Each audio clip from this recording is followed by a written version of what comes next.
Hi ಎಲ್ಲರಿಗೂ ನಮಸ್ಕಾರ. GK today Kannada YouTube ಚಾನಲ್ಗೆ ತಮಗೆಲ್ಲರಿಗೂ ಸ್ವಾಗತ. ಇವತ್ತಿನ ವಿಡಿಯೋದಲ್ಲಿ ಜನವರಿ 1 ಮತ್ತು ಜನವರಿ 2ರ ಪ್ರಚಲಿತ ಘಟನೆಗಳ ಮೇಲಿನ ಪ್ರಶ್ನೋತ್ತರಗಳ ಬಗ್ಗೆ ಮಾಹಿತಿಯನ್ನು ತಿಳಿದುಕೊಳ್ಳೋಣ. ಈ ವಿಡಿಯೋದ ಬಗ್ಗೆ ಏನಾದರೂ ನಿಮ್ಮ ಸಲಹೆಗಳಿದ್ದರೆ ಕಮೆಂಟ್ ಬಾಕ್ಸ್ನಲ್ಲಿ ತಿಳಿಸಿ. ಬನ್ನಿ ಹಾಗಾದರೆ ಮೊದಲನೇ ಪ್ರಶ್ನೆ ನೋಡಿಕೊಳ್ಳೋಣ. ಸಮುದ್ರದ ಮೇಲೆ ಭಾರತದ ಮೊದಲ ಗಾಜಿನ ಸೇತುವೆಯನ್ನು ಈ ಕೆಳಗಿನ ಯಾವ ಸ್ಥಳದಲ್ಲಿ ಉದ್ಘಾಟಿಸಲಾಯಿತು ಎನ್ನುವ ಪ್ರಶ್ನೆ ಇದೆ. ಸೊ ಇದನ್ನು ಇತ್ತೀಚೆಗೆ ಜನವರಿ 1ರ ನ್ಯೂಸ್ ಪೇಪರಲ್ಲಿ ಈ ಒಂದು ಆರ್ಟಿಕಲ್ ಅನ್ನು ಕೊಡಲಾಗಿತ್ತು. ಈ ಒಂದು ಭಾರತದಲ್ಲಿರುವಂತಹ ಮೊದಲ ಗಾಜಿನ ಸೇತುವೆಯನ್ನು ಸಮುದ್ರದ ಮೇಲೆ ಇತ್ತೀಚೆಗೆ ತಮಿಳುನಾಡಿನ ಕನ್ಯಾಕುಮಾರಿಯಲ್ಲಿ ಉದ್ಘಾಟಿಸಲಾಗಿದೆ. ಇನ್ನು ಇದರ ಬಗ್ಗೆ ಮಾಹಿತಿಯನ್ನು ತಿಳಿದುಕೊಳ್ಳುವುದಾದರೆ, ಸಮುದ್ರದ ಮೇಲೆ ಭಾರತದ ಮೊದಲ ಗಾಜಿನ ಸೇತುವೆಯನ್ನು ತಮಿಳುನಾಡಿನ ಕನ್ಯಾಕುಮಾರಿಯಲ್ಲಿ ಇತ್ತೀಚೆಗೆ ಡಿಸೆಂಬರ್ 30, 2024ರಂದು ತಮಿಳುನಾಡಿನ ಪ್ರಸ್ತುತ ಮುಖ್ಯಮಂತ್ರಿಯಾದಂಥ MK ಸ್ಟಾಲಿನ್ ಇವರು ಉದ್ಘಾಟಿಸಿದರು. ಅದೇ ರೀತಿಯಾಗಿ ಈ ಒಂದು ಸೇತುವೆಯನ್ನು ನಿರ್ಮಿಸಲು ಒಟ್ಟು 37 ಕೋಟಿ ರೂಪಾಯಿ ವೆಚ್ಚವನ್ನು ಮಾಡಲಾಗಿದೆ. ಈ ಒಂದು ಸೇತುವೆಯ ಒಟ್ಟು ಉದ್ದ ಎಷ್ಟಿದೆಪ್ಪ ಅಂದರೆ 77 ಮೀಟರ್ ಉದ್ದವಿದೆ. ಅದೇ ರೀತಿಯಾಗಿ 10 ಮೀಟರ್ ಅಗಲ ಇದೆ. ಸೇತುವೆ ಅಗಲ 10 ಮೀಟರ್ ಇದೆ.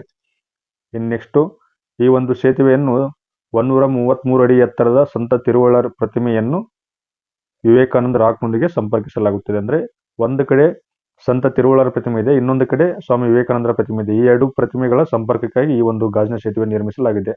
ಸೊ ಇದರ ಬಗ್ಗೆ ಇನ್ನೂ ನೀವು ಹೆಚ್ಚಿಗೆ ತಿಳಿದುಕೊಳ್ಳುವುದಾದರೆ ಯೂಟ್ಯೂಬ್ನಲ್ಲಿ ಸರ್ಚ್ ಮಾಡಿ. ತಮಿಳುನಾಡಿನ ಕನ್ಯಾಕುಮಾರಿಯಲ್ಲಿರುವಂತಹ ಗಾಜಿನ ಸೇತುವೆ ಬಗ್ಗೆ, ಅದು ಯಾವ ರೀತಿ ಸಂಪರ್ಕವನ್ನು ಕಲ್ಪಿಸುತ್ತದೆ, ಅದು ಯಾವ ರೀತಿ ಡಿಸೈನಿಂಗ್ ಮಾಡಿದ್ದಾರೆ ಅನ್ನೋದು ಗೊತ್ತಾಗುತ್ತೆ. ನೆಕ್ಸ್ಟ್ ಕ್ವೆಶನ್, ವೇವ್ಸ್ 2025ರ ಶೃಂಗಸಭೆಯು ಫೆಬ್ರವರಿ 5ರಿಂದ ಫೆಬ್ರವರಿ 9ರವರೆಗೆ ಭಾರತದ ಯಾವ ಸ್ಥಳದಲ್ಲಿ ನಡೆಸಲಾಗುತ್ತದೆ ಎನ್ನುವ ಪ್ರಶ್ನೆ ಇದೆ. ಈ ಒಂದು ಪ್ರಶ್ನೆಗೆ ಸರಿಯಾದಂಥ ಉತ್ತರ ಭಾರತ್ ಮಂಟಪ್ ನವದೆಹಲಿಯಲ್ಲಿ ಈ ಒಂದು ಶೃಂಗಸಭೆ ನಡೆಸಲಾಗುತ್ತದೆ. ಪರೀಕ್ಷೆಯಲ್ಲಿ ವೇವ್ಸ್ ಎನ್ನುವುದು ಲಾಂಗ್ ಫಾರ್ಮ್ ಕೇಳ್ತಾರೆ, WAVES. ಈ ವೇವ್ಸ್ ಅಂದರೆ ಏನು ಲಾಂಗ್ ಫಾರ್ಮ್ ಕೇಳ್ತಾರೆ. ಅಥವಾ ಯಾವ ಸ್ಥಳದಲ್ಲಿ ನಡೆಸ್ತಾರೆ ಅಥವಾ ಯಾವ ದೇಶದಲ್ಲಿ ನಡೆಸ್ತಾರೆ ಈ ಒಂದು ಶೃಂಗಸಭೆ 2020ರಲ್ಲಿ ಕೇಳ್ತಾರೆ. 2020ರಲ್ಲಿ ನಮ್ಮ ಭಾರತದ ನವದೆಹಲಿಯಲ್ಲಿರುವಂತಹ ಭಾರತ್ ಮಂಟಪ್ನಲ್ಲಿ ಈ ಒಂದು ಸಭೆ ನಡೆಸಲಾಗುತ್ತದೆ. ಇನ್ನು ವೇವ್ಸ್ ಲಾಂಗ್ ಫಾರ್ಮ್ ಏನಪ್ಪಾ ಅಂದರೆ world audio visual and entertainment summit. ಈ ಒಂದು ವೇವ್ಸ್ ಎನ್ನುವಂಥದ್ದು ಲಾಂಗ್ ಫಾರ್ಮ್ ಆಗಿದೆ. ನೆಕ್ಸ್ಟ್ ಕ್ವೆಶನ್, ವಿಶ್ವ ಬ್ಲಿಡ್ಜ್ ಚೆಸ್ ಚಾಂಪಿಯನ್ಶಿಪ್ ಎಲ್ಲಿ ನಡೆಯಿತು ಎನ್ನುವ ಪ್ರಶ್ನೆ ಇದೆ. ಈ ಒಂದು ಪ್ರಶ್ನೆಗೆ ಸರಿಯಾದ ಉತ್ತರ ಆಪ್ಷನ್ ಸಿ ಕರೆಕ್ಟ್, ನ್ಯೂಯಾರ್ಕ್ನಲ್ಲಿನ ಆಲ್ ಸ್ಟ್ರೀಟ್ನಲ್ಲಿ 2024ರ ಫಿಡೆ ವಿಶ್ವ ಬ್ಲಿಡ್ ಚೆಸ್ ಚಾಂಪಿಯನ್ಶಿಪ್ ಅನ್ನು ಆಯೋಜಿಸಲಾಗಿತ್ತು. ಈ ಒಂದು ಚಾಂಪಿಯನ್ಶಿಪ್ನಲ್ಲಿ ಅಂತಿಮ ಪಂದ್ಯದಲ್ಲಿ ಸತತ 3 ಡ್ರಾಗಳ ನಂತರ ಮ್ಯಾಗ್ನಸ್ ಕಾರ್ಲ್ಸನ್ ಹಾಗೂ ಇಯಾನ್ ನೆಪೋಮಿಯಾಚಿ ಇವರು 2024ರ ಫಿಡೆ ವಿಶ್ವ ಬ್ಲಿಡ್ ಚೆಸ್ ಚಾಂಪಿಯನ್ಶಿಪ್ ಪ್ರಶಸ್ತಿಯನ್ನು ಹಂಚಿಕೊಂಡರು. ನೆಕ್ಸ್ಟ್ ಕ್ವೆಶನ್, 2025ರ ಖೇಲ್ ರತ್ನ ಪ್ರಶಸ್ತಿಯನ್ನು ಎಷ್ಟು ಕ್ರೀಡಾಪಟುಗಳಿಗೆ ಘೋಷಿಸಲಾಗಿದೆ ಅನ್ನೋ ಪ್ರಶ್ನೆ ಇದೆ. ಈ 2025ರ ಧ್ಯಾನ್ ಚಂದ್ ಖೇಲ್ ರತ್ನ ಪ್ರಶಸ್ತಿ ಇದು. ಧ್ಯಾನ್ ಚಂದ್ ಖೇಲ್ ರತ್ನ ಪ್ರಶಸ್ತಿಯನ್ನು 2025ರಲ್ಲಿ ಒಟ್ಟು 4 ಜನರಿಗೆ ಅನೌನ್ಸ್ ಮಾಡಲಾಗಿದೆ. ಪರೀಕ್ಷೆಯಲ್ಲಿ ಈ ಮೇಜರ್ ಧ್ಯಾನ್ ಚಂದ್ ಖೇಲ್ ರತ್ನ ಪ್ರಶಸ್ತಿ ಮೇಲೆ ಹಲವಾರು ಬಾರಿ ಪ್ರಶ್ನೆ ಕೇಳಿದರೆ ಮುಂದೆ ಸಹ ಕೇಳ್ತಾರೆ. ಈ 4 ಜನ ಯಾರಪ್ಪ ಅಂದರೆ, ಮೊದಲನೇದಾಗಿ ಡಿ ಗುಕೇಶ್ ಇವರು ಚೆಸ್ ಆಟಗಾರರಾಗಿದ್ದಾರೆ. ಇವರು ಸಹ ಇತ್ತೀಚೆಗೆ ಬಹಳ ಸುದ್ದಿಯಲ್ಲಿದ್ದರು. ಅದೇ ರೀತಿಯಾಗಿ ಹರ್ಮನ್ ಪ್ರೀತ್ ಸಿಂಗ್ ಇವರು ಹಾಕಿ ತಂಡದ ಆಟಗಾರರಾಗಿದ್ದಾರೆ. ನೆಕ್ಸ್ಟ್ ಪ್ರವೀಣ್ ಕುಮಾರ್ ಇವರು ಪ್ಯಾರಾ ಅಥ್ಲೆಟಿಕ್ಸ್ ಆಟಗಾರರಾಗಿದ್ದಾರೆ. ಅದೇ ರೀತಿಯಾಗಿ ಮನು ಬಾಕರ್ ಇವರು ಶೂಟಿಂಗ್ ಆಟಗಾರ್ತಿಯಾಗಿದ್ದಾರೆ. ಒಟ್ಟು ಈ ಒಂದು 4 ಜನರಿಗೆ ಈ ಒಂದು ಪ್ರಶಸ್ತಿಯನ್ನು ಘೋಷಣೆ ಮಾಡಿರುವಂತಹ ಸಚಿವಾಲಯ ಯಾವುದಪ್ಪ ಅಂದರೆ ಯುವ ವ್ಯವಹಾರಗಳ ಕ್ರೀಡಾ ಸಚಿವಾಲಯ. ಇದು ಕೇಂದ್ರ ಸರ್ಕಾರದ ಅತ್ಯುನ್ನತ ಕ್ರೀಡಾ ಪ್ರಶಸ್ತಿಯಾಗಿದೆ. ಇನ್ನು 2025ರ ಜನವರಿ 17ರಂದು ಭಾರತದ ರಾಷ್ಟ್ರಪತಿ ಭವನದಲ್ಲಿ ನಮ್ಮ ಪ್ರಸ್ತುತ ಭಾರತ ರಾಷ್ಟ್ರಪತಿಯವರು ಇವರಿಗೆ ಈ ಒಂದು ಪ್ರಶಸ್ತಿಯನ್ನು ಪ್ರದಾನ ಮಾಡಲಿದ್ದಾರೆ. ನೆಕ್ಸ್ಟ್ ಕ್ವೆಶನ್, CRPFನ ಡೈರೆಕ್ಟರ್ ಜನರಲ್ ಆಗಿ ಇತ್ತೀಚೆಗೆ ಯಾರು ನೇಮಕಗೊಂಡಿದ್ದಾರೆ ಎನ್ನುವ ಪ್ರಶ್ನೆ ಇದೆ. CRPFನ ಡೈರೆಕ್ಟರ್ ಜನರಲ್ ಆಗಿ ಇತ್ತೀಚೆಗೆ ವಿತುಲ್ ಕುಮಾರ್ ಅವರು ನೇಮಕಗೊಂಡಿದ್ದಾರೆ. ಈ CRPF ಲಾಂಗ್ ಫಾರ್ಮ್ ಏನಪ್ಪಾ ಅಂದರೆ central reserve police force. Vitul Kumar ಇವರು ಡಿಸೆಂಬರ್ 31, 2024ರಿಂದ ಜಾರಿಗೆ ಬರುವಂತೆ ಕೇಂದ್ರೀಯ ಮೀಸಲು ಪಡೆ ಅಂದರೆ CRPFನ ಮಹಾನಿರ್ದೇಶಕರಾಗಿ ಕಾರ್ಯವನ್ನು ನಿರ್ವಹಿಸುತ್ತಿದ್ದಾರೆ. ಪ್ರಸ್ತುತ ಮಹಾನಿರ್ದೇಶಕರಾದ ಅಂದರೆ ಈ ಹಿಂದೆ CRPFನ ಮಹಾನಿರ್ದೇಶಕರು ಯಾರಾಗಿದ್ದರಪ್ಪ ಅಂದರೆ ಅನಿಲ್ ದಯಾಳ್ ಸಿಂಗ್ ಇವರಾಗಿದ್ದರು. ಇವರ ನಿವೃತ್ತಿಯ ನಂತರ ವಿತುಲ್ ಕುಮಾರ್ ಇವರು ನೇಮಕಗೊಂಡಿದ್ದಾರೆ. ಈ ವಿತುಲ್ ಕುಮಾರ್ ಇವರು ಉತ್ತರ ಪ್ರದೇಶದ 1993 ಬ್ಯಾಚ್ನ ಹಿರಿಯ IPS ಅಧಿಕಾರಿಯಾಗಿದ್ದು, ಇದಕ್ಕೂ ಮೊದಲು CRPFನ ವಿಶೇಷ ಮಹಾನಿರ್ದೇಶಕರಾಗಿ ಇವರು ಕಾರ್ಯವನ್ನು ನಿರ್ವಹಿಸಿದ್ದರು. ನೆಕ್ಸ್ಟ್ ಕ್ವೆಶನ್, ಸಂತೋಷ್ ಟ್ರೋಫಿ 78ನೇ ಆವೃತ್ತಿಯ ಪ್ರಶಸ್ತಿಯನ್ನು ಯಾವ ತಂಡ ಗೆದ್ದಿದೆ ಅನ್ನೋ ಪ್ರಶ್ನೆ ಇದೆ. ಸಂತೋಷ್ ಟ್ರೋಫಿ ಮೇಲೆ ಸಹ ಪರೀಕ್ಷೆಯಲ್ಲಿ ಪ್ರಶ್ನೆ ಕೇಳ್ತಾರೆ. ಇದನ್ನು ಇತ್ತೀಚೆಗೆ ಪಶ್ಚಿಮ ಬಂಗಾಳ ತಂಡವು ಗೆದ್ದುಕೊಂಡಿದೆ. ಡಿಸೆಂಬರ್ 31, 2024ರಂದು ಹೈದರಾಬಾದ್ನ GMC ಬಾಲಯೋಗಿ ಕ್ರೀಡಾಂಗಣದಲ್ಲಿ ನಡೆದಂತಹ ಫೈನಲ್ ಪಂದ್ಯದಲ್ಲಿ ಕೇರಳ ತಂಡವನ್ನು 1-0 ಗೋಲುಗಳಿಂದ ಸೋಲಿಸುವ ಮೂಲಕ ಪಶ್ಚಿಮ ಬಂಗಾಳವು 78ನೇ ಆವೃತ್ತಿಯ ಪ್ರಶಸ್ತಿಯನ್ನು ಗೆದ್ದುಕೊಂಡು 33ನೇ ಬಾರಿಗೆ ಈ ಒಂದು ಪ್ರಶಸ್ತಿಯನ್ನು ಪಡೆದುಕೊಂಡಿದೆ. ಪಶ್ಚಿಮ ಬಂಗಾಳ ಒಟ್ಟು ಸಂತೋಷ್ ಟ್ರೋಫಿಯನ್ನು 33ನೇ ಬಾರಿಗೆ ಈ ಪ್ರಶಸ್ತಿಯನ್ನು ಪಡೆದುಕೊಂಡಿದೆ. ಇದು 78ನೇ ಆವೃತ್ತಿಯಾಗಿದೆ. ಇತ್ತೀಚೆಗೆ ನಡೆದಿದ್ದು. ಅದು ಯಾವ ತಂಡವನ್ನು ಸೋಲಿಸುವ ಮುಖಾಂತರ ಅಂದರೆ ಕೇರಳ ತಂಡವನ್ನು. ಫೈನಲ್ ಪಂದ್ಯ ನಡೆದಿದ್ದು ಹೈದರಾಬಾದ್ನ GMC ಬಾಲಯೋಗಿ ಕ್ರೀಡಾಂಗಣದಲ್ಲಿ.